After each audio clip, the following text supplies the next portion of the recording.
My dear students, dear friends, and dear brothers and sisters, once again I welcome to all of you in Dr. Yash Chandra online classes for education.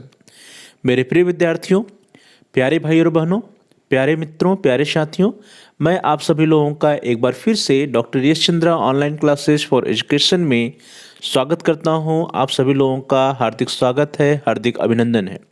प्रिय विद्यार्थियों, पिछले class में, पिछले videos में हम सभी लोग evaluation of Buddhist period education system अर्थात बौद्धकालीन शिक्षा प्रणाली के मूल्यांकन के बारे में चर्चा कर रहे थे। और पिछले क्लास में, पिछले पीरियड में, पिछले वीडियोज में हम सभी लोगों ने merits of Buddhist education system या बौद्ध शिक्षा प्रणाली के गुणों के बारे में चर्चा किया था।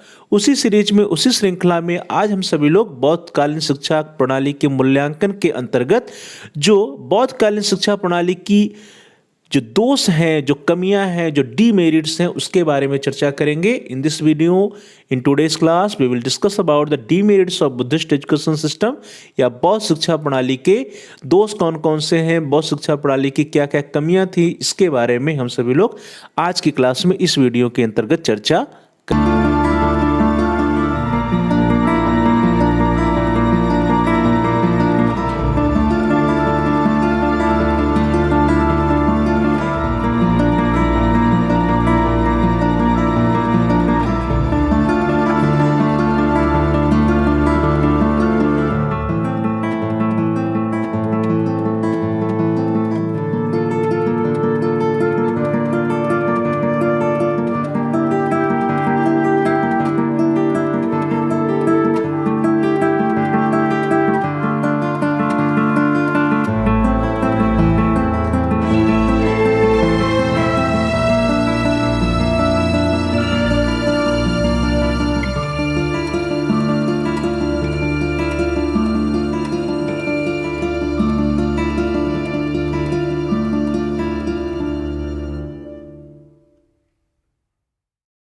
आज की क्लास को स्टार्ट करते हैं और आज हम सभी लोग आज की क्लास में चर्चा करेंगे बौद्धकालीन शिक्षा प्रणाली के मूल्यांकन के बारे में और evaluation of Buddhistic period education system.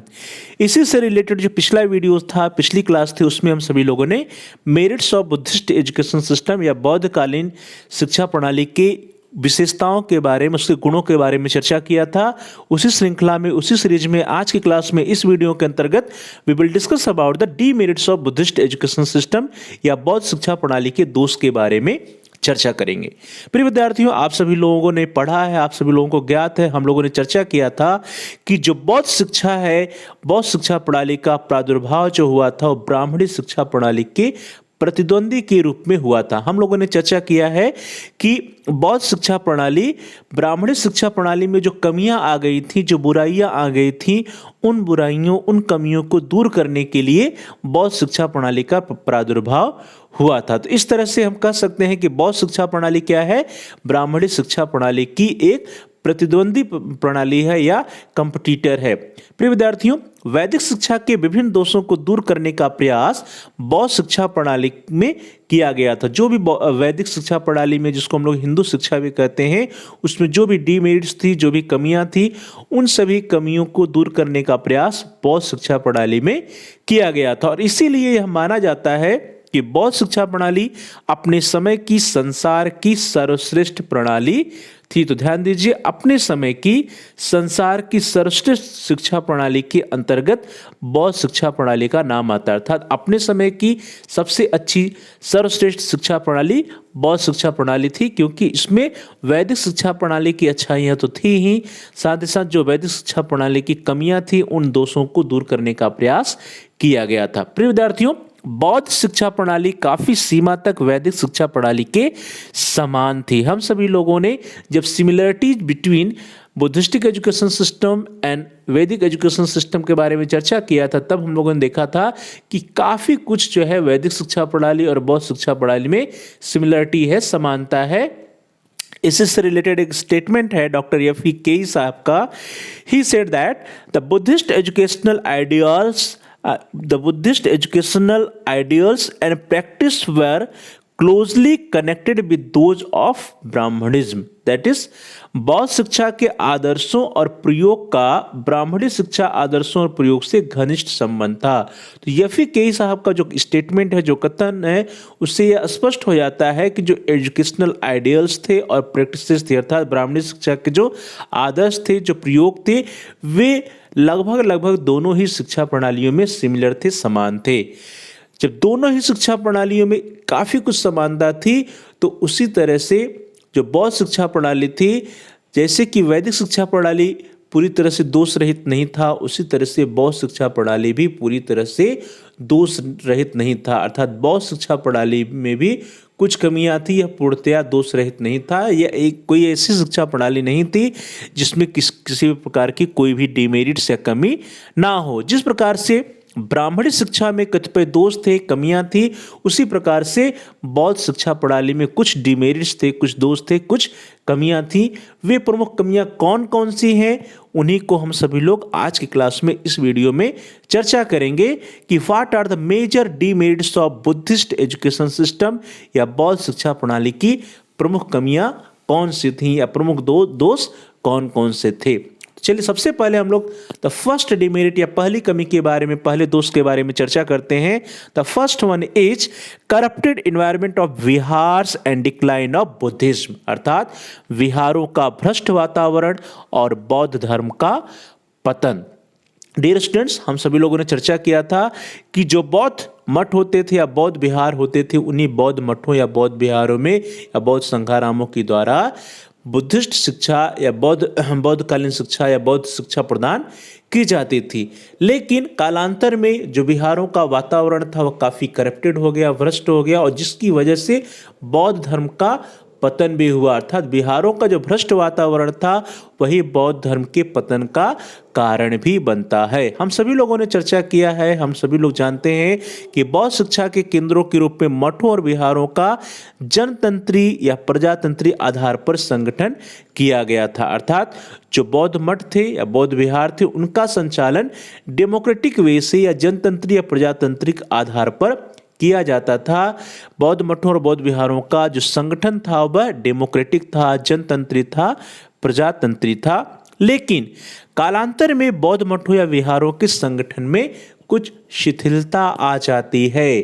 ध्यान दीजिए कि डेमोक्रेटिक सिस्टम था, जनतांत्रिक प्रणाली थी, प्रजातांत्रिक प्रणाली थी, लेकिन कुछ समय बाद या कालांतर में जो बौद्ध मठ थे, बौद्ध विहार थे, बौद्ध शिक्षा के केंद्र थे, उनकी ऑर्गेनाइजेशन में, उनके संगठन में कुछ शिथिलता आ जाती है, और जिसका परिणाम यह होता है कि पृथक मठों में रहते हुए भी भिक्षुओं और भिक्षुणियों का संपर्क आरंभ हो जाता है। हम सभी लोगों ने चर्चा किया था कि बौद्धकालीन शिक्षा प्रणाली में पुरुष और स्त्री दोनों के लिए शिक्षा की व्यवस्था थी। अर्थात वहाँ पे बौद्ध भिक्षु भी होते थे और बौद्ध भिक्षुणियाँ भी होती थी, लेकिन दोनों की जो शिक्षा व्यवस्था होती थी पृथक मठों में हुआ करती थी। लेकिन जब बिहारों या मठों का जो संगठन में शिथिलता आ गई, तो धीरे धीरे क्या हुआ कि जो बौद्ध भिक्षु होते थे और जो बौद्ध भिक्षुणियाँ होती थी, उनका आपस में संपर्क प्रारंभ हो गया। और जो संपर्क प्रारंभ हुआ, इसी संपर्क की वजह से बौद्ध मठों, बौद्ध विहारों का जो पर्यावरण था वह दूषित हुआ, जो वातावरण था वह दूषित हुआ। भिक्षुओं और भिक्षुणियों के परस्पर संपर्क से व्यभिचार आरंभ हो गया। अर्थात बौद्ध मठों में, बौद्ध विहारों में व्यभिचार स्टार्ट हो गया, व्यभिचार आरंभ हो गया। तो यह जो व्यभिचार आरंभ हुआ भिक्षुओं और भिक्षुणियों के परस्पर संपर्क से, वहाँ से जो बौद्ध मठ थे, बौद्ध विहार थे, उसका वातावरण करप्टेड हो गया। उसका वातावरण जो होता है वह पूरी तरह से दूषित हो जाता है, करप्टेड हो जाता है, या हम लोग कह सकते हैं कि उसका वातावरण जो है वह पूरी तरह से भ्रष्ट हो जाता है बौद्ध मठों या बौद्ध विहारों का। जो बौद्ध मठ थे या बौद्ध विहार थे, उनका भ्रष्ट वातावरण ही बौद्ध धर्म के पतन का कारण बनता है। तो प्रिय विद्यार्थियों, जो बौद्ध मठों या बौद्ध विहारों का करप्टेड एनवायरनमेंट था, भ्रष्ट वातावरण था, बौद्ध भिक्षुओं और बौद्ध भिक्षुणियों के बीच में जो आपस में संपर्क हुआ, जो उनके बीच में व्यभिचार उत्पन्न होने लगा, उसी के कारण धीरे धीरे बौद्ध धर्म का पतन स्टार्ट हो जाता है। वही बौद्ध धर्म के पतन का कारण बनता है। और बौद्ध मठों विहारों के इस भ्रष्ट वातावरण ने जो शिक्षा व्यवस्था थी, उस शिक्षा व्यवस्था को बहुत बड़ा आघात पहुंचाया। तो इस तरह से एक बहुत बड़ी डिमेरिट रही बौद्धकालीन शिक्षा प्रणाली की कि जो बौद्ध मठ थे या बौद्ध विहार थे, वहाँ का वातावरण दूषित हो गया था, करप्टेड हो गया था। बौद्ध भिक्षु और भिक्षुणियों के बीच में संपर्क होने लगा, उनमें जो है व्यभिचार उत्पन्न हुआ, जिसकी वजह से वहाँ का वातावरण दूषित होता है। बौद्ध मठ और बौद्ध विहार में वहाँ पे जो धार्मिक कार्य होते थे, धार्मिक कार्य पर ध्यान न दे करके व्यभिचार पर ध्यान दिया जाता था, जिसकी वजह से बौद्ध धर्म का धीरे धीरे से पतन होना प्रारंभ हो गया। और जो बौद्ध शिक्षा था, उस बौद्ध शिक्षा को बहुत बड़ा आघात पहुंचता है। चलिए आगे बढ़ते हैं।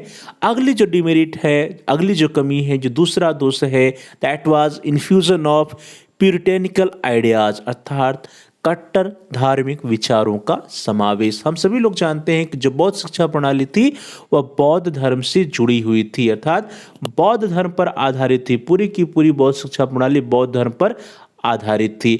और बौद्ध धर्म से जो दीक्षित गुरु हुआ करते थे, जो दीक्षित टीचर हुआ करते थे, वही शिक्षा प्रदान करने का कार्य करते थे। तो ध्यान दीजिए, बौद्ध धर्म का, बौद्ध शिक्षा का जो आधार था वो बौद्ध धर्म था। और बौद्ध धर्म से जो दीक्षित व्यक्ति होते थे, जो गुरु होते थे, जो टीचर होते थे, वही बौद्ध मठों या बौद्ध विहारों में शिक्षा देने का कार्य करते थे। तो धीरे धीरे क्या हो गया कि पूरी की पूरी शिक्षा प्रणाली का फोकस बौद्ध धर्म के ऊपर ही जाने लगा, बौद्ध धर्म के ऊपर ही फोकस हो गया पूरी की पूरी शिक्षा प्रणाली। तो इस तरह से इस शिक्षा को प्राप्त करने वाले व्यक्ति बौद्ध धर्म की सीमा से बाहर किसी बात की कल्पना भी नहीं कर सकते थे, चूंकि पूरी की पूरी शिक्षा प्रणाली बौद्ध धर्म पर आधारित थी।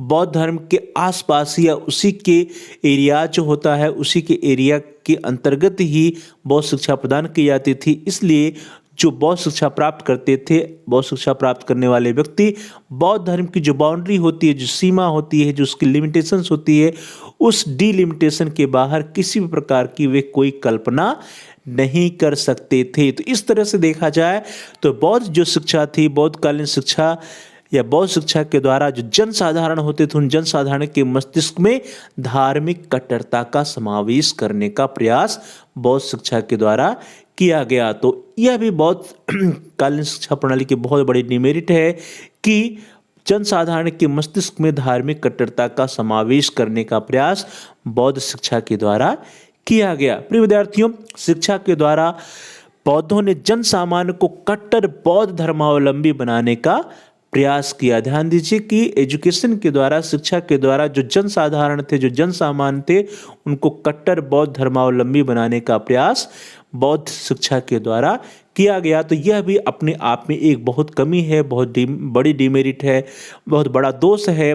पूरी की पूरी शिक्षा प्रणाली के लिए यह जो दोष था, यह जो प्रवृत्ति थी, वह घातक सिद्ध हुई। शिक्षा प्रणाली के लिए अत्यंत घातक सिद्ध हुआ यह, और यह जन सामान्य के लिए शिक्षा के मार्ग को अवरुद्ध कर दिया। अर्थात जब जन सामान्य को लगा कि पूरी की पूरी शिक्षा प्रणाली क्या है, बौद्ध धर्म से पर आधारित है, जिसको भी शिक्षा लेना है उसको बौद्ध धर्म के बारे में पढ़ना पड़ेगा, और बौद्ध धर्म के बारे में पढ़ने के बाद जो बौद्ध शिक्षा प्रणाली थी, उसकी जो डिलिमिटेशंस थी, उसकी जो सीमाएं थी, वो बौद्ध धर्म से ही जुड़ी हुई थी। बौद्ध धर्म के बाहर जो विद्यार्थी शिक्षा ग्रहण करते थे, वे सोच नहीं सकते थे, विचार नहीं कर सकते थे। इस तरह से जन सामान्य के लिए शिक्षा का मार्ग धीरे धीरे अवरुद्ध होने लगा। तो यह भी अपने आप में एक बहुत बड़ी कमी है बौद्ध शिक्षा प्रणाली की। इसी से संबंधित एक स्टेटमेंट है डॉक्टर E.S. अल्तेकर साहब का। उन्होंने कहा कि जन साधारण के मस्तिष्क में सनय सनय कट्टर धार्मिक विचारों का समावेश करने के लिए बौद्ध लोग उत्तरदायी थे। तो इस तरह से देखा जाए तो बौद्ध शिक्षा प्रणाली के द्वारा जो जन साधारण लोग थे, उनके मन मस्तिष्क में कट्टरता का या बौद्ध धर्म के प्रति जो है कट्टर विचारधारा का समावेश किया जाने लगा। कट्टर धार्मिक विचारों का समावेश करने के लिए बौद्ध लोग या बौद्ध भिक्षु या बौद्ध शिक्षा प्रणाली उत्तरदायी मानी जाती है। चलिए आगे बढ़ते हैं। जो अगला डिमेरिट है, अगली कमी है, वह यह है कि लौकिक जीवन की उपेक्षा, नेग्लेक्ट ऑफ वर्ल्डली लाइफ। जो वर्ल्डली लाइफ है, जो सांसारिक जीवन है, उस पर बहुत अधिक ध्यान नहीं दिया जाता था बौद्ध शिक्षा प्रणाली में, बल्कि जब हम लोगों ने ऑब्जेक्टिव्स के बारे में अध्ययन किया था, जब शिक्षा प्रणाली के बौद्ध शिक्षा प्रणाली के उद्देश्य के बारे में अध्ययन किया था, तो वहाँ भी हम लोगों ने देखा था कि बौद्ध शिक्षा प्रणाली का जो उद्देश्य था वो क्या था, निवृत्ति थी। अर्थात ये जो सांसारिक जीवन है, उस सांसारिक जीवन का बहुत अधिक महत्व नहीं है। बौद्ध शिक्षा के अनुसार लौकिक जीवन की उपेक्षा की जाती है, जो वर्ल्डली लाइफ है उसकी उपेक्षा की जाती है। बौद्ध धर्म पर आधारित होने के कारण बौद्ध शिक्षा प्रणाली में आध्यात्मिक विकास पर विशेष बल दिया जाता है। आध्यात्मिक विकास से अभिप्राय है बौद्ध धर्म की शिक्षा, बौद्ध दर्शन की शिक्षा। तो बौद्ध शिक्षा के अंतर्गत बौद्ध धर्म की शिक्षा पर अधिक ध्यान दिया जाता है और लौकिक जीवन की उपेक्षा की जाती है, क्योंकि जो सांसारिक जीवन था, जो लौकिक जीवन था, उसको क्षणभंगुर माना जाता था, उसको मिथ्या माना जाता था। तो प्रिय विद्यार्थियों, बौद्ध शिक्षा के अंतर्गत बौद्धों और अबौद्धों को जीवन को मिथ्या और संसार को क्षणभंगुर मानने की निरंतर शिक्षा दी जाती है। ध्यान दीजिए कि बौद्धकालीन शिक्षा में, बौद्ध शिक्षा प्रणाली में जन सामान्य को जो शिक्षा प्रदान की जाती थी, उसमें कहा जाता था कि यह संसार, यह जीवन क्या है, मिथ्या है, झूठा है, यह संसार क्षणभंगुर है। इस संसार के प्रति नहीं, बल्कि हमें जो बौद्ध धर्म के द्वारा निवृत्ति या निर्वाण की प्राप्ति करना, उस पर हमें ध्यान देना, न कि इन सांसारिक जो भौतिक सुख सुविधाएं हैं उस पर ध्यान देना है। तो इस तरह से जन सामान्य को जीवन को मिथ्या और संसार को क्षणभंगुर मानने की निरंतर शिक्षा बौद्ध शिक्षा प्रणाली के द्वारा दी जाती थी और निर्वाण की प्राप्ति शिक्षा का अंतिम उद्देश्य माना जाता था। निवृत्ति या निर्वाण को ही शिक्षा का अंतिम उद्देश्य माना जाता था। इसी निर्वाण के लिए ही विद्यार्थियों को बौद्ध शिक्षा में तैयार किया जाता था। प्रिय विद्यार्थियों, बौद्ध शिक्षा प्रणाली संसार को क्षणभंगुर मानने और व्यक्तियों को इस जीवन और संसार के लिए नहीं, अपितु दूसरे संसार के लिए तैयार करती थी। अर्थात बौद्ध शिक्षा प्रणाली में जो विद्यार्थी होते थे, उन विद्यार्थियों को इस वास्तविक रियलिस्टिक वर्ल्ड के लिए नहीं, या वास्तविक दुनिया के लिए, वास्तविक संसार के लिए तैयार नहीं किया जाता था, बल्कि उनको दूसरे संसार के लिए तैयार किया जाता था। उनको ये कहा जाता था कि ये जो मोह माया है, जो सांसारिक जीवन है, यह क्या है, एक मोह माया है। इस सांसारिक जीवन से, इस तृष्णा से आपको मुक्ति चाहिए, आपको निवृत्ति चाहिए, आपको निर्वाण की प्राप्ति होनी चाहिए, और निर्वाण की प्राप्ति करना ही बौद्धकालीन शिक्षा का परम उद्देश्य रहा है। तो इस तरह से बौद्ध शिक्षा प्रणाली संसार को क्षणभंगुर मानने और व्यक्तियों को इस जीवन और संसार के लिए नहीं, अपने दूसरे संसार के लिए तैयार करती थी। यह भी अपने आप में एक बहुत बड़ा दोष माना जाता है। बौद्ध काल में शिक्षा का अमनोवैज्ञानिक संगठन एक भिक्षुक को उसके घर, परिवार तथा अनेक भौतिक सुखों को परित्याग को विवश कर देता था। अतः धीरे धीरे यह धर्म खंडित होता चला गया। ध्यान दीजिए, जब बौद्ध शिक्षा प्रणाली में, बौद्ध शिक्षा के द्वारा विद्यार्थियों को यह शिक्षा दी जाती थी कि यह संसार क्षणभंगुर है, यह जीवन मिथ्या है, तो इस तरह से जो यह अमनोवैज्ञानिक संगठन था शिक्षा का, इसके द्वारा जो भिक्षुक तैयार होते थे, जो बौद्ध भिक्षुक तैयार होते थे, उनका अपने घर से, अपने परिवार से, या जो भौतिक सुख होते थे, उन भौतिक सुख सुविधाओं से मोह खत्म हो जाता था। वे अपने घर, अपने परिवार और जो भौतिक सुख सुविधाएं थे उनको परित्याग कर देते थे, या परित्याग को विवश कर दिया जाता था बौद्धकालीन शिक्षा प्रणाली के द्वारा। और इस तरह से धीरे धीरे यह धर्म जो है खंडित होता चला, क्योंकि जब लोगों को यह समझ में आने लगा कि जो बौद्ध शिक्षा प्रणाली के द्वारा, बौद्ध शिक्षा के द्वारा हमको हमारा जो घर है, परिवार है, इससे काट दिया जा रहा है। घर, परिवार या हमारी जो पारिवारिक जिम्मेदारियां हैं, इससे हमको काटने या इससे हमको अलग करने का प्रयास किया जा रहा है। तो धीरे धीरे लोग इस धर्म से कटने लगे।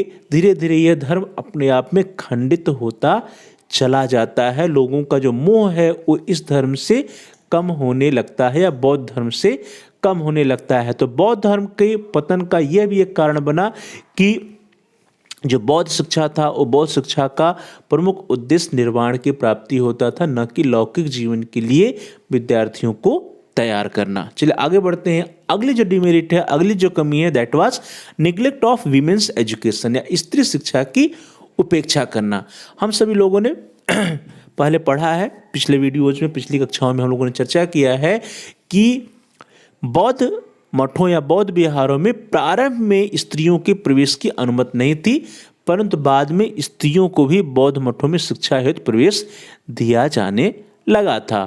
तो ध्यान दीजिए कि बौद्ध मठों या बौद्ध विहारों में स्त्रियों को भी शिक्षा प्राप्त करने का अधिकार था, उनका भी प्रवेश होता था। लेकिन समस्या यह थी कि बौद्ध शिक्षा प्रणाली में जो शिक्षा प्राप्त करने वाली बालिकाएं होती थीं, स्त्रियां होती थीं, वे केवल और केवल धनी वर्ग की होती थीं, कुलीन परिवारों की होती थीं। अर्थात केवल धनी, संपन्न और कुलीन परिवारों की स्त्रियों को ही शिक्षा के अवसर उपलब्ध हुआ करते थे। तो बौद्ध शिक्षा प्रणाली में केवल धनी, संपन्न और कुलीन परिवारों की स्त्रियां ही बौद्ध शिक्षा से लाभान्वित हो सकी।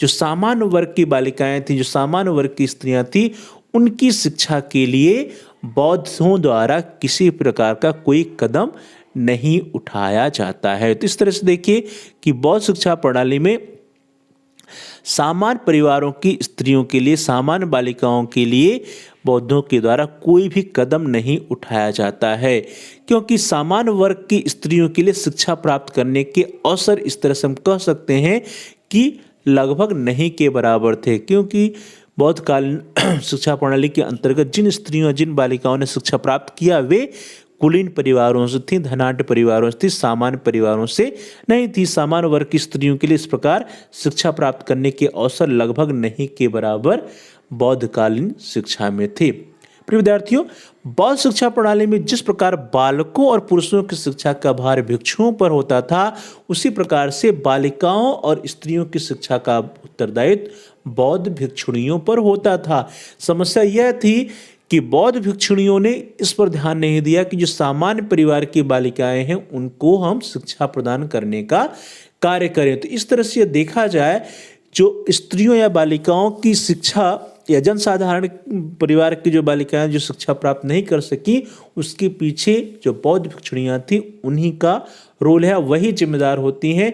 क्योंकि भिक्षुणियों ने अपने मठों में किसी प्रकार की शिक्षा का कार्यक्रम आयोजित नहीं किया, जबकि इन्हीं बौद्ध भिक्षुणियों की ही जिम्मेदारी थी कि वह जनसाधारण या सामान्य परिवार की बालिकाओं या स्त्रियों को भी शिक्षा देने का कार्य करें, शिक्षा देने के कार्यक्रम को आयोजित करें। तो चूंकि जो बौद्ध भिक्षुणियां थी, जिन्होंने शिक्षा प्राप्त किया था, धनाढ्य परिवारों की, कुलीन परिवारों की जो स्त्रियां थी, जिन्होंने शिक्षा प्राप्त किया, उन्होंने किसी भी प्रकार का शिक्षा का कार्यक्रम आयोजित नहीं किया जिसके द्वारा सामान्य परिवार की बालिकाएं भी शिक्षा प्राप्त कर सकें। तो इस तरह से बौद्ध भिक्षुणियों द्वारा अपने उत्तरदायित्व का निर्वाह उचित ढंग से न करने के कारण सामान्य वर्ग की स्त्रियों को शिक्षा के उचित अवसर न मिल सके। डियर स्टूडेंट्स, इसी से रिलेटेड जो एजुकेशन की अपॉर्चुनिटीज सामान्य परिवार के बालिकाओं को नहीं मिल सकी, उसी के संबंध में एक स्टेटमेंट है एफ.ई. केई साहब का, डॉक्टर एफ.ई. केई। उन्होंने कहा कि यह कल्पना करना उचित न होगा कि बौद्ध धर्म ने भारत में स्त्रियों की शिक्षा के लिए कोई विशेष कार्य किया। ध्यान दीजिए, यह कल्पना करना उचित न होगा कि बौद्ध धर्म ने भारत में स्त्रियों की शिक्षा के लिए कोई विशेष कार्य किया। हाँ, एक अवसर अवश्य था, बौद्ध मठों, बौद्ध विहारों के द्वार तो अवश्य खुले थे, अर्थात बालिकाएं भी शिक्षा प्राप्त कर सकती थी बौद्ध शिक्षा प्रणाली में। लेकिन चूंकि बौद्ध भिक्षुणियों ने जन सामान्य के परिवारों की बालिकाओं या स्त्रियों को शिक्षा देने के लिए प्रयास नहीं किया, कोई कार्यक्रम नहीं चला, इसकी वजह से सामान्य परिवार की बालिकाएं थी, स्त्रियां थी, वो शिक्षा प्राप्त नहीं कर सकी। और एफ.ई. केई साहब ने भी कहा कि यह कल्पना करना उचित नहीं होगा कि बौद्ध धर्म ने भारत में स्त्रियों की शिक्षा के लिए कोई विशेष कार्य किया। चलिए आगे बढ़ते हैं। अगली जो कमी है, the next demerit is hatred for handwork, अर्थात हस्तकार्य के प्रति घृणा। डियर स्टूडेंट्स, बौद्ध मठों में प्रदान की जाने वाली शिक्षा की प्रकृति मुख्यतः धार्मिक और आध्यात्मिक होती थी। अर्थात बौद्ध मठों में जो शिक्षा प्रदान की जाती थी, उसका जो मेन फोकस होता था वह स्पिरिचुअल था, वह धार्मिक था, वह बौद्ध धर्म से संबंधित होता था।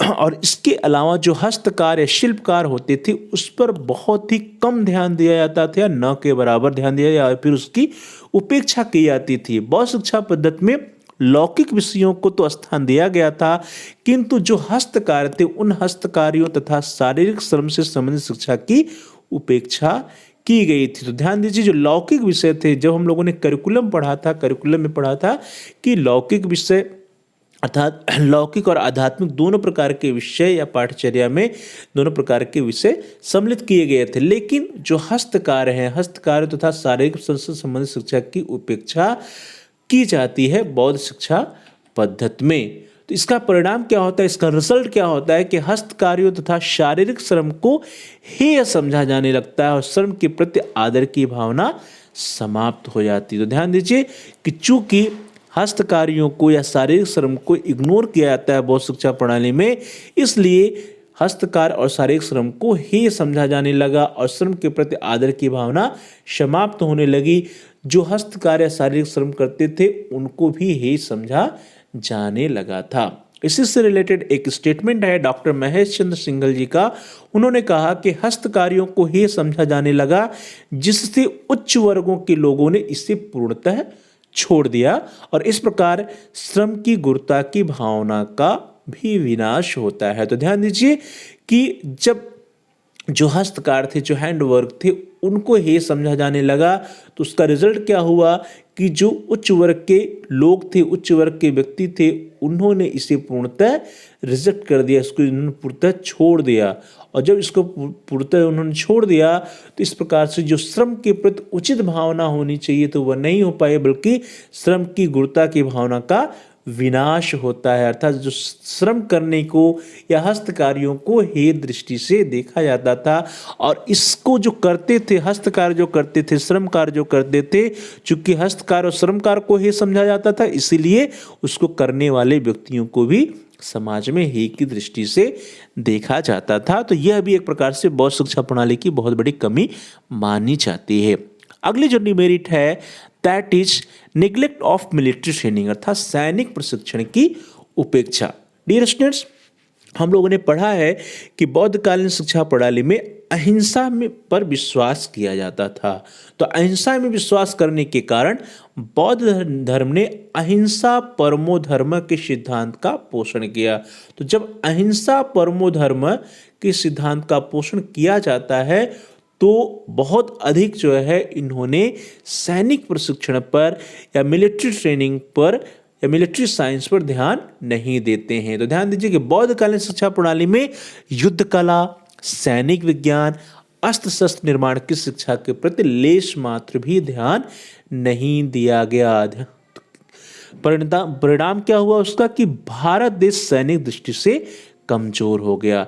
जब बौद्धकालीन शिक्षा प्रणाली में कोई भी ध्यान नहीं दिया जाता है, ना ही तो युद्ध कला पे ध्यान दिया जाता है, ना ही सैनिक विज्ञान या मिलिट्री साइंस पर ध्यान दिया जाता है, ना विद्यार्थियों को अस्त्र शस्त्र निर्माण की शिक्षा प्रदान की जाती है, तो युद्ध कला, सैनिक विज्ञान, अस्त्र शस्त्र निर्माण की शिक्षा के प्रति लेस मात्र भी ध्यान न देने का जो रिजल्ट होता है, जो परिणाम होता है वो यह होता है कि हमारा देश, भारत देश सैनिक दृष्टि से कमजोर हो जाता है बौद्ध काल में, क्योंकि जो मिलिट्री साइंस था, मिलिट्री ट्रेनिंग कोई इंपॉर्टेंस बुद्धिस्टिक एजुकेशन में नहीं दी जाती है। इसके परिणाम स्वरूप भारत देश सैनिक दृष्टि से कमजोर हो गया और उसका क्या रिजल्ट होता है, उसका यह परिणाम होता है कि जब भारत पर मुसलमानों ने आक्रमण किया, भारत पर मुसलमानों के आक्रमण जब आरंभ हुए, तब इस देश के निवासी अपने सैनिक शक्ति से उनका सामना न कर सके और पराजित हो गए। तो ध्यान दीजिए कि चूंकि बौद्धकालीन शिक्षा में मिलिट्री ट्रेनिंग पे बहुत अधिक ध्यान नहीं दिया जाता है, या इसकी वजह से जो भारतीय सेना थी वो पूरी तरह से कमज़ोर हो जाती है।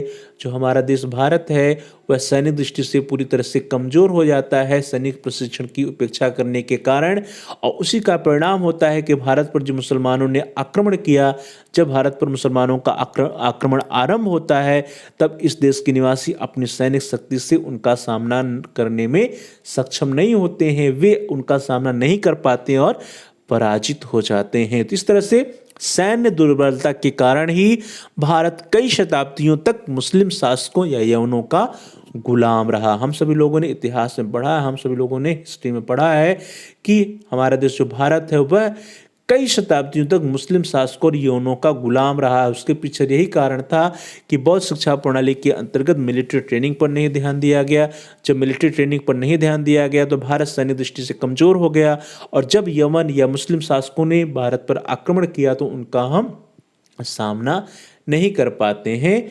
तो इसकी वजह से मुस्लिम शासक विजेता होते हैं, मुस्लिम शासक जो होते हैं, यवन जो होते हैं, उनके हम गुलाम बन जाते हैं। तो सैन्य प्रशिक्षण की उपेक्षा बौद्ध शिक्षा प्रणाली की एक बहुत बड़ी कमी मानी जाती है। चलिए आगे बढ़ते हैं। द नेक्स्ट डिमेरिट इज, अगली जो कमी है वो हम यह है कि शारीरिक शिक्षा की उपेक्षा। जैसा कि हम लोगों ने पहले भी चर्चा किया कि बौद्धकालीन शिक्षा प्रणाली जो थी, बौद्धकालीन शिक्षा प्रणाली में जो सबसे अधिक ध्यान दिया जाता था वह ध्यान दिया जाता था आध्यात्मिक शिक्षा पे या बौद्ध धर्म की शिक्षा पे। तो जब आध्यात्मिक शिक्षा या बौद्ध धर्म की शिक्षा पर आवश्यकता से अधिक बल दिया जाने लगा तो उसकी वजह से अन्य जो एस्पेक्ट थे या अन्य जो पक्ष थे जैसे शारीरिक शिक्षा, तो शारीरिक शिक्षा की भी उपेक्षा की जाने लगी। जिससे मिलिट्री ट्रेनिंग की उपेक्षा की गई, शारीरिक शिक्षा की भी उपेक्षा बौद्धकालीन शिक्षा के अंतर्गत की गई। साथ ही साथ सामाजिक उन्नयन की भी उपेक्षा की गई बौद्धकालीन शिक्षा के अंतर्गत। क्यों? क्योंकि विद्यार्थियों को, बौद्ध भिक्षुओं को यह सिखाया गया कि ये संसार जो है वो क्षण भंगुर है, ये सांसारिक जीवन कोई मतलब नहीं इसका, क्योंकि संसार क्षण भंगुर है।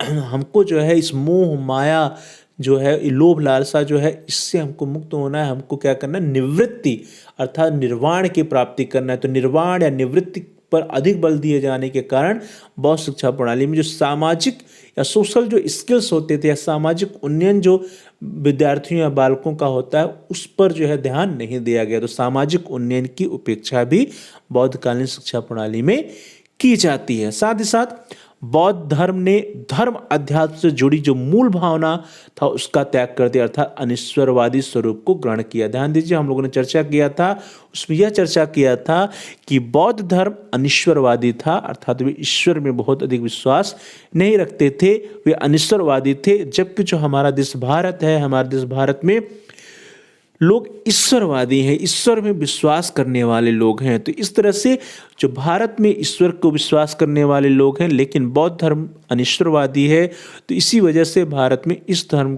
को धीरे धीरे इसका लोप होता गया, लोग इससे अलग होते गए।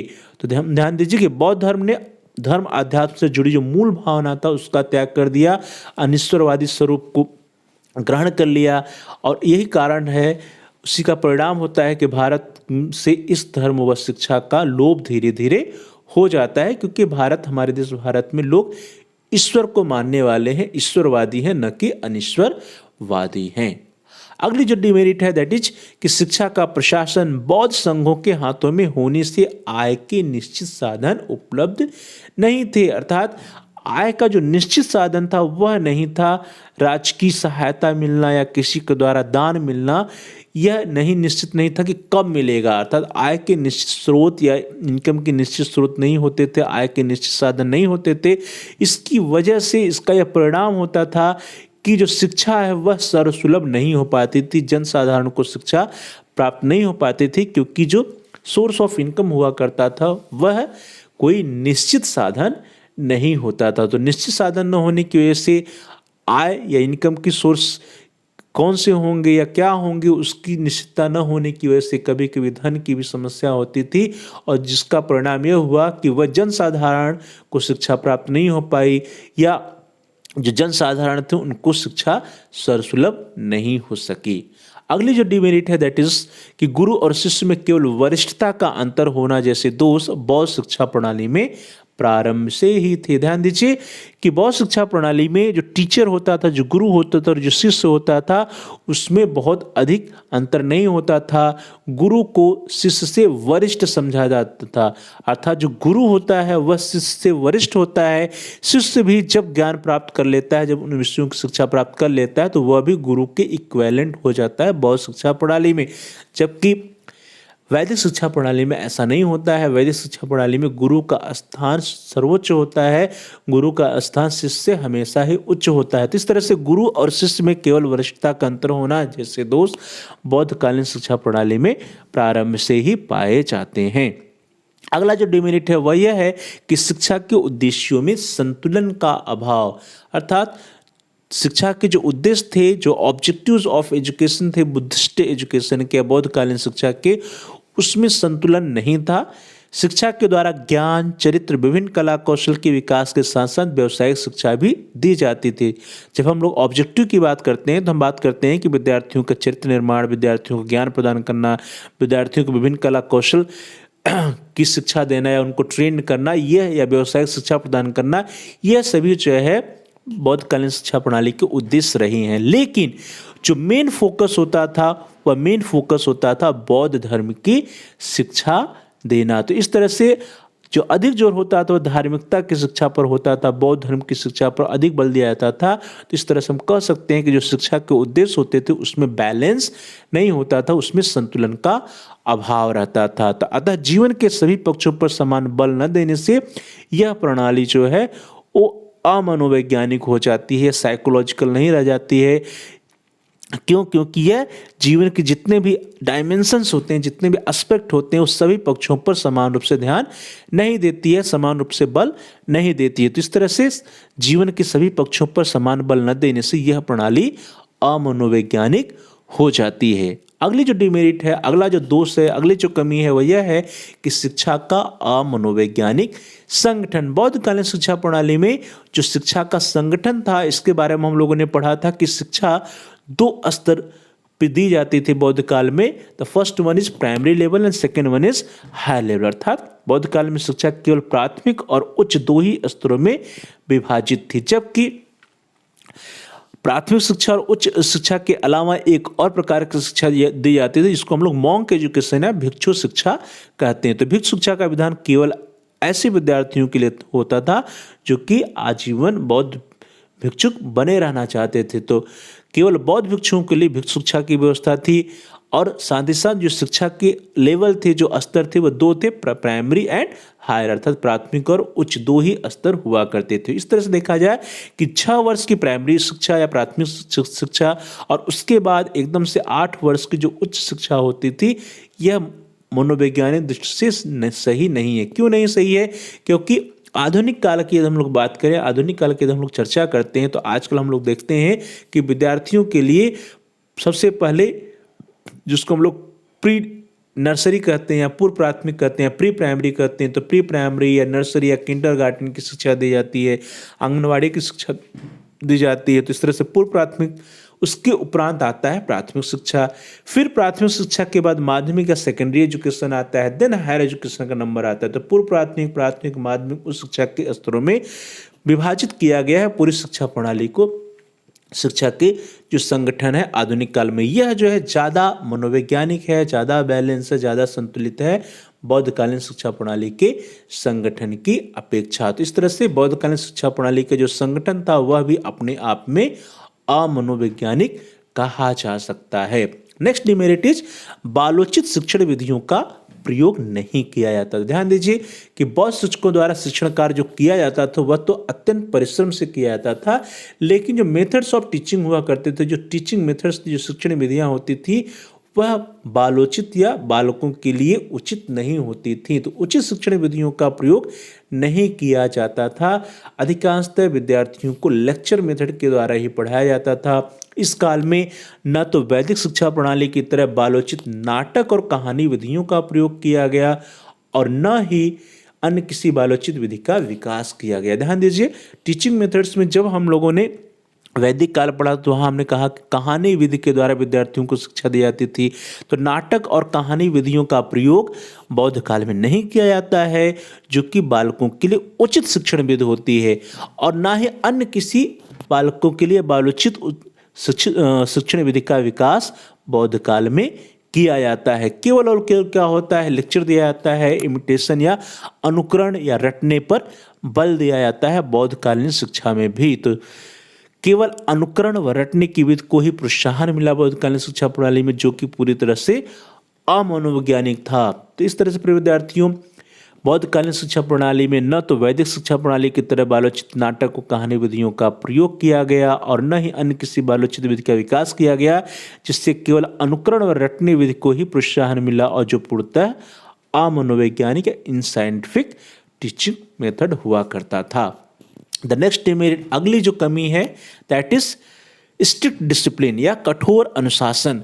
हम लोगों ने जब बौद्ध शिक्षा प्रणाली की विशेषताओं के बारे में पढ़ा था तो उसमें हम लोगों ने पढ़ा था कि जैसे ही विद्यार्थी का पबज्जा संस्कार हो जाता है तो पबज्जा संस्कार के उपरांत विद्यार्थियों को 10 नियम बताए जाते हैं, 10 शिक्षा प्रदान जिसका नाम था।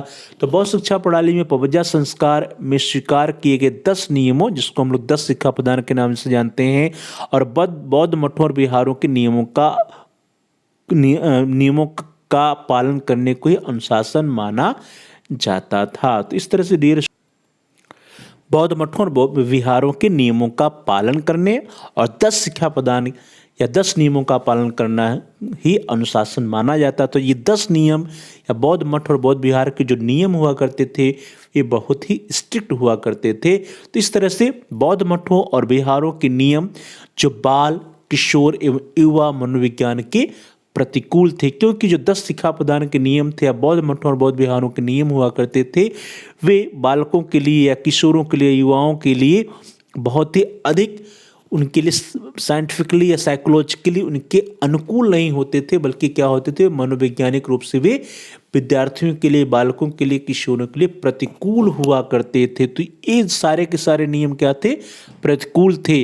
और खास करके आधुनिक शिक्षा प्रणाली या आधुनिक या आज के समय में देखा जाए तो सारे के सारे नियम बहुत ही कड़े थे और आज के संदर्भ में पूरी तरह से वे फेल हैं, पूरी तरह से अनुकूल नहीं हैं। तो इस विद्यार्थियों, आज बच्चों को ऐसे कठोर नियमों में जकड़ कर रखना उचित नहीं समझा जाता है, बल्कि वर्तमान समय में या आधुनिक समय में विद्यार्थियों को अनुशासित रखने के लिए उन पे किसी भी प्रकार का कोई कठोर नियम नहीं बनाया जाता, बल्कि उनको क्या किया जाता है कि उनको इस तरह से उनका इन्वायरमेंट क्रिएट किया जाता है कि विद्यार्थी जो है अपने ऊपर स्वयं ही नियंत्रण रखे, अर्थात सेल्फ डिसिप्लिन पर आज के समय में बल दिया जाता है। आज विद्यालयों में ऐसे पर्यावरण के निर्माण पर बल दिया जाता है जिसमें बच्चे विद्यालय गतिविधियों में भाग लेते हुए स्वाभाविक रूप से अपने ऊपर नियंत्रण रखें और नियमों का पालन करें, अर्थात सेल्फ डिसिप्लिन हम लोग जिसे कहते हैं, स्व अनुशासन। तो सेल्फ डिसिप्लिन पर बल आधुनिक समय में दिया जाता है, जबकि उस समय कठोर नियम बनाए गए थे बौद्ध मठों और बौद्ध विहारों में। 10 शिक्षा प्रदान के नियम या बौद्ध मठ और बौद्ध विहार के अपने अन्य नियम जो होते थे वे बड़े ही कड़े नियम होते थे, जो बालकों के लिए, किशोरों के लिए, विद्यार्थियों के लिए मनोवैज्ञानिक रूप से प्रतिकूल हुआ करते थे। तो यह भी एक अपने आप में बड़ी डिमेरिट मानी जाएगी। अगला जो दोष है, अगली जो कमी है, दैट इज अत्यंत कठोर जीवन पद्धति। जैसा हम लोगों ने पूर्व में चर्चा किया कि 10 शिक्षा प्रदान के नियम या बौद्ध मठों, बौद्ध विहारों के नियम बड़े ही कठोर हुआ करते थे। तो मठों और विहारों में अत्यंत कठोर जीवन पद्धति के कारण जो वहाँ पे विद्यार्थी होते थे, जो शिष्य होते थे, उनके पास आमोद प्रमोद के साधन नहीं होते थे। तो आमोद प्रमोद के साधन उपलब्ध नहीं होते थे, उसका रिजल्ट क्या होता है, परिणाम क्या होता है कि जो बौद्ध भिक्षुक होते हैं, बौद्ध भिक्षुणियाँ होती हैं, वे धीरे धीरे व्यभिचार में लिप्त हो जाते हैं तथा स्वतंत्र रूप से वे अपना विकास नहीं कर पाते हैं। और जो बौद्ध मठ या बौद्ध विहार का वातावरण होता है वो धीरे धीरे से करप्ट होने लगता है। तो बौद्ध मठों और बौद्ध विहारों के जो अत्यंत कठोर नियम थे, वे अत्यंत कठोर नियम या अत्यंत कठोर जो जीवन पद्धतियां थी, वही जो है अपने आप में एक दोष या कमी हो गई, वही एक डिमेरिट का काम करने लगी, क्योंकि अत्यंत कठोर जीवन पद्धति के कारण विद्यार्थियों के पास आमोद प्रमोद के कोई साधन नहीं रहते थे, वे अपना मनोरंजन नहीं कर पाते थे। और क्या होता था फिर, जो बौद्ध भिक्षुक या भिक्षुणियाँ होती थी उनके में आपस में व्यभिचार उत्पन्न हो जाता था और व्यभिचार में लिप्त हो जाते थे वे, उनका स्वतंत्र रूप से अपना विकास नहीं हो पाता था। जो बौद्ध मठों या बौद्ध विहारों को जो वातावरण होता दूषित हो जाता था और पूरी तरह से करप्ट हो जाता। तो धीरे धीरे यही जो प्रवृत्तियाँ रही या यही जो पद्धति रही या ये जो व्यभिचार में लिप्त हो जाने वाली जो प्रवृत्ति रही बौद्ध भिक्षुकों और भिक्षुणियों की, वही बौद्ध धर्म या बौद्ध मठों, बौद्ध विहारों या बौद्ध शिक्षा के पतन का कारण बनती है। कुछ अन्य इसके डिमेरिट्स जो अन्य दोष हैं उसके बारे में जल्दी से चर्चा कर लेते हैं कि बौद्ध शिक्षा में कुछ दोष तो प्रारंभ से ही थे। कुछ जो डिमेरिट्स या कमियों के बारे में हम लोगों ने चर्चा किया, वे ऐसे कुछ डिमेरिट थे या दोष थे जो कि स्टार्टिंग शुरुआत से ही बौद्ध शिक्षा प्रणाली में थे, और कुछ जो दोष या कमियां जो थी वो धीरे धीरे आई। समय के साथ साथ बौद्ध शिक्षा की श्रेष्ठता के कारण ही उसके पतन के कारण बन गए और बौद्ध शिक्षा में अनेक दोषों का प्रवेश हो गया। अर्थात बौद्ध शिक्षा की जो श्रेष्ठताएं थी, जो अच्छाइयां थी, वही धीरे धीरे उसकी कमियां बनने लगी और वही उसके पतन का कारण भी बन गए। तो जल्दी से देख लेते हैं कि और अन्य कौन कौन से दोष हैं। नेक्स्ट इज आर्थिक चिंताओं से मुक्त जीवन ने समाज के अवांछित तत्वों को मठों व विहारों में आकृष्ट किया। ध्यान दीजिए, जब हम लोगों ने यह पढ़ा था कि बौद्ध मठों, बौद्ध विहारों को जो सोर्स ऑफ इनकम होते थे वे राजकीय सहायता होती थी, और राजकीय सहायता जो बौद्ध धर्म को मानने वाले राजा होते थे वे आर्थिक सहायता दिल खोल कर दिया करते थे। अर्थात बौद्ध मठ या बौद्ध विहारों में जो धन होता था या आर्थिक समस्या नहीं होती थी, तो आर्थिक चिंताओं से मुक्त जीवन ने समाज के अवांछित तत्वों और अवांछित तत्वों को मठों व विहारों में आकृष्ट किया। मीन्स समाज के जो अवांछित तत्व थे, जो अवांछित व्यक्ति हुआ करते थे, वे भी बौद्ध मठों और बौद्ध विहारों में प्रवेश लिए। अवांछित विद्यार्थी भी जो है बौद्ध मठों और बौद्ध विहारों में प्रवेश लेने लगी, और जिसका परिणाम क्या होता है कि बौद्ध मठों और बौद्ध विहारों का जो पर्यावरण होता है वह दूषित होने लगता है। वहाँ का वातावरण दूषित होने लगता है इन अवांछित तत्वों के कारण।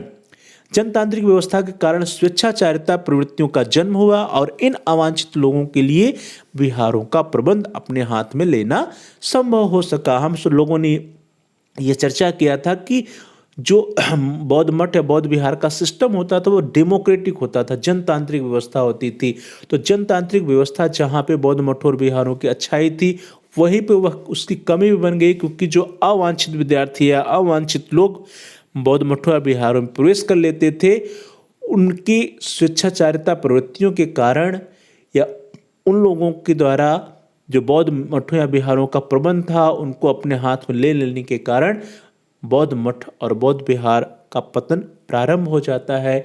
और उसके पीछे जो जनतांत्रिक व्यवस्था थी वही उसका असली कारण बनी, क्योंकि जनतांत्रिक व्यवस्था के कारण ही स्वेच्छाचारिता प्रवृत्तियों का जन्म होता है, और इसी जनतांत्रिक व्यवस्था के कारण ही अवांछित लोग बौद्ध मठों, बौद्ध विहारों के प्रबंध को अपने हाथ में लेने में सक्षम हो पाते हैं। अपने हाथ में वे बौद्ध मठों और बौद्ध विहारों के प्रबंध को ले पाते हैं। अगला जो है नेक्स्ट डिमेरिटीज के विहारों की विशाल संपत्ति का लाभ उठाते हुए इन अवांछित लोगों ने विहारों को षड्यंत्रों का अखाड़ा बना दिया। ध्यान दीजिए कि जो बौद्ध मठों बौद्ध विहारों में विशाल संपत्ति हुआ करती थी, उसी विशाल संपत्ति को जो उसकी मेरिट थी वह उसकी डीमेरिट बन जाती है। उसी का लाभ उठाते हुए जो अवांछित बालक या अवांछित व्यक्ति बौद्ध मठों और बौद्ध विहारों में प्रवेश ले लेते हैं, वे बौद्ध मठों और बौद्ध विहारों को षड्यंत्र का अखाड़ा बना, अर्थात वहाँ पे ढेर सारे षड्यंत्र चलने लगते हैं बौद्ध मठों और बौद्ध विहारों में, जिसकी वजह से धीरे धीरे बौद्ध मठ और बौद्ध विहार का वातावरण करप्टेड हो जाता है। और यही सब बौद्ध मठ बौद्ध विहार में प्रदान की जाने वाली शिक्षा या बौद्ध धर्म के पतन का कारण धीरे धीरे बनती है।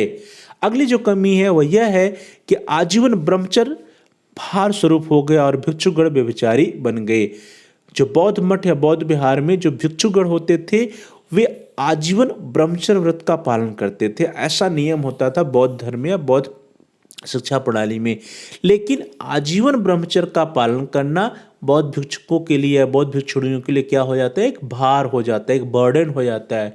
और उसका परिणाम क्या होता है कि बौद्ध भिक्षुक और बौद्ध भिक्षुणियां आपस में जब संपर्क में आते हैं तो उनमें व्यभिचार उत्पन्न हो जाता है। ये भिक्षुगण व्यभिचारी बन जाते हैं और जिसकी वजह से बौद्ध मठ बौद्ध विहार का पर्यावरण करप्टेड हो जाता है, दूषित हो जाता है। और यही जो है बौद्ध धर्म या बौद्ध शिक्षा प्रणाली के धीरे धीरे पतन का कारण बनने लगता है। तो इस प्रकार से अपराधी प्रवृत्ति के लोग, समाज विरोधी लोग एवं निकम्मे भिक्षुकों, अधिकारियों के प्रशासन में ज्ञान की जो पवित्र मंदिर हुआ करते थे, जो बौद्ध मठ बौद्ध विहार जो ज्ञान के पवित्र मंदिर होते थे, जो कि विश्व प्रख्यात थे उस समय पे, जब हम विश्व गुरु कहलाते थे, ऐसे पवित्र मंदिर अनाचार के अखाड़े धीरे धीरे बन जाते हैं। तो इस प्रकार से यदि हम लोग देखें तो अपराधी प्रवृत्ति के लोगों के कारण, समाज विरोधी और निकम्मे भिक्षुकों और अधिकारियों के प्रशासन के कारण जो ये ज्ञान के पवित्र मंदिर अर्थात बौद्ध मठ, बौद्ध विहार होते थे, वे धीरे धीरे अनाचार के अखाड़े बन गए। डियर स्टूडेंट्स, बौद्ध शिक्षा की जितने भी हम लोगों ने डिमेरिट्स की बात की, जितने भी हम लोगों ने कमियों की बात की, इन उपरोक्त दोषों के कारण तथा कालांतर में बौद्ध धर्म के पतन के फलस्वरूप बौद्ध मठों तथा विहारों में दी जाने वाली शिक्षा धीरे धीरे समाप्त होने लगी। जितनी भी हम लोगों ने डिमेरिट्स या जितनी भी हम लोग कमियों या दोषों के बारे में बात किया, उन कमियों उन दोषों के कारण धीरे धीरे बौद्ध धर्म का पतन होने लगा और बौद्ध धर्म के पतन होने के कारण बौद्ध मठों, बौद्ध विहारों में दी जाने वाली शिक्षा धीरे धीरे अपने आप ही स्वतः ही क्या होने लगी, समाप्त होने लगी। तो इस तरह से हम देखते हैं कि बौद्ध मठ या बौद्ध विहार या बौद्ध कालीन शिक्षा प्रणाली का धीरे धीरे अंत होने लगता है। और मुस्लिम आक्रमणों के फलस्वरूप भारत में मुस्लिम शासन की स्थापना के बाद बौद्ध शिक्षा लगभग पूरी तरह से समाप्त हो जाती है। तो बौद्ध शिक्षा प्रणाली की जो कमियां थी, बौद्ध शिक्षा प्रणाली के जो दोष थे, उन्हीं कमियों उन्हीं दोषों के कारण बौद्ध शिक्षा प्रणाली धीरे धीरे या बौद्ध धर्म धीरे धीरे अपने समाप्ति की तरफ बढ़ता है। धीरे धीरे वह स्वतः ही खत्म होने लगता है। और जब भारत में मुस्लिमों का आक्रमण होता है, चूँकि उस समय हमारे जो हम भारत देश के सैनिक थे, वह जो है उनको ट्रेनिंग न मिलने के कारण भारत जो सैनिक दृष्टि से कमज़ोर हो जाता है, मुस्लिम आक्रमणकारियों का सामना नहीं कर पाता है। मुस्लिम आक्रमणकारी जो होते विजेता हो जाते हैं, हमारे देश जो है मुस्लिमों का गुलाम हो जाता है। तो मुस्लिम आक्रमणों के फलस्वरूप भारत में मुस्लिम शासन की स्थापना जब होती है, तो जो बौद्ध शिक्षा थी, बुद्धिस्टिक एजुकेशन, पूरी तरह से पूर्ण रूप से समाप्त हो जाती है। तो इस तरह से बौद्ध शिक्षा प्रणाली का एंड हो जाता है, समाप्ति आ जाती है बौद्ध शिक्षा प्रणाली की कमियों या उनकी दोषों के कारण। तो इस तरह से हम सभी लोगों ने बौद्ध शिक्षा प्रणाली का मूल्यांकन करने का प्रयास किया। हम लोगों ने बौद्ध शिक्षा प्रणाली की क्या अच्छाइयाँ हैं, क्या विशेषताएं हैं, उसको भी देखा, उसके बारे में भी चर्चा किया इसके पहले वाले वीडियोज में, पहले वाली क्लास में, पिछली क्लास में। और आज इस वीडियो में, इस क्लास में हम सभी लोगों ने बौद्ध शिक्षा प्रणाली के प्रमुख दोषों के बारे में, उसकी कमियों के बारे में देखा। तो कमियों के बारे में, दोषों के बारे में अर्थात डीमेरिट्स, और उसकी अच्छाइयों के बारे में मेरिट्स या उसके गुणों के बारे में, विशेषताओं के बारे में हम लोगों ने चर्चा किया। और इसके आधार पर हम कह सकते हैं कि बौद्ध शिक्षा प्रणाली में कुछ अच्छाइयाँ भी थीं और कुछ कमियाँ भी थीं। जो अच्छाइयाँ हैं, उन अच्छाइयों में से जो अच्छाइयाँ आधुनिक शिक्षा प्रणाली के लिए उपयोगी हैं, उसको हमें एक्सेप्ट करना चाहिए, हमें स्वीकार करना चाहिए। और साथ साथ जो बौद्ध शिक्षा प्रणाली की कमियाँ थीं, जिनकी वजह से बौद्ध शिक्षा प्रणाली समाप्त हो जाती है, बौद्ध धर्म धीरे धीरे समाप्त होने लगता है, उन कमियों से हमें सीख लेना चाहिए और भविष्य में हमें ऐसी कमियों को नहीं दोहराना चाहिए। तो प्यारे विद्यार्थियों, इस तरह से आज की क्लास में हम सभी लोगों ने इवैल्यूएशन ऑफ बुद्धिस्टिक एजुकेशन सिस्टम के अंतर्गत जो पार्ट 2 था, जिसमें हम लोगों ने demerits of Buddhist education system या बौद्ध कालीन शिक्षा प्रणाली के दोष के बारे में, उसकी कमियों के बारे में चर्चा किया। Thanks for watching, thanks to all of you. Please like, share and comment on the video. आप सभी लोग इस वीडियो को लाइक करिए और साथ ही साथ इस वीडियो को अपने फ्रेंड सर्किल में, दोस्तों के साथ, सहपाठियों के साथ अधिक से अधिक शेयर कीजिए, जिससे कि वे भी इस वीडियो का लाभ उठा सकें। और साथ ही साथ आप इस वीडियो पे कमेंट भी कर सकते हैं। कमेंट्स द्वारा यदि आपका कोई बहुमूल्य प्रश्न है या कोई सुझाव है, कोई समस्या है, तो आप हम तक पहुंचा सकते हैं। हम आपके प्रश्नों का उत्तर देने का प्रयास करेंगे, आपकी समस्याओं का समाधान करने का प्रयास करेंगे और साथ साथ जो भी आपके वैल्यूएबल सजेशंस आएंगे, उन सुझावों पर हम अनुपालन भी करने का प्रयास करेंगे। तो dear students, please like, share and comment on the video. Also subscribe the channel. आप सभी प्यारे भाई और बहनों में से, प्रिय विद्यार्थियों, प्रिय साथियों में से जिन लोगों ने अभी तक चैनल को सब्सक्राइब नहीं किया है, कृपया आप चैनल को सब्सक्राइब कर लीजिए, जिससे कि आप प्ले लिस्ट में जा करके अपने कोर्स से रिलेटेड सभी एजुकेशनल वीडियोज़ को आसानी से सर्च कर पाएँ, आसानी से ढूंढ पाएँ, आसानी से देख पाएँ। इसके लिए ज़रूरी है कि आप चैनल को सब्सक्राइब कीजिए और साथ साथ जहाँ पे सब्सक्राइब लिखा है उसके बगल में एक बेल का आइकन बना है, घंटी का आकार बना है, उसको प्रेस करिए। उसको दबाने पर कुछ ऑप्शंस आते हैं, उन ऑप्शंस में से आप आल के ऑप्शन को सेलेक्ट कर लीजिए, उसको चूज कर लीजिए। इससे यह होगा कि आपके कोर्स से रिलेटेड जितने भी नए वीडियो जाएंगे, उसकी नोटिफिकेशंस, उसकी सूचनाएं आपको समय से मिल जाएंगी और आपका कोई भी वीडियो मिस नहीं होगा। तो प्यारे भाई और बहनों, प्रिय विद्यार्थियों, प्रिय साथियों, please like, share and comment on the video. Also subscribe the channel and press the bell icon all. आप सभी का बहुत बहुत धन्यवाद। Thanks for watching. Thanks to all of you.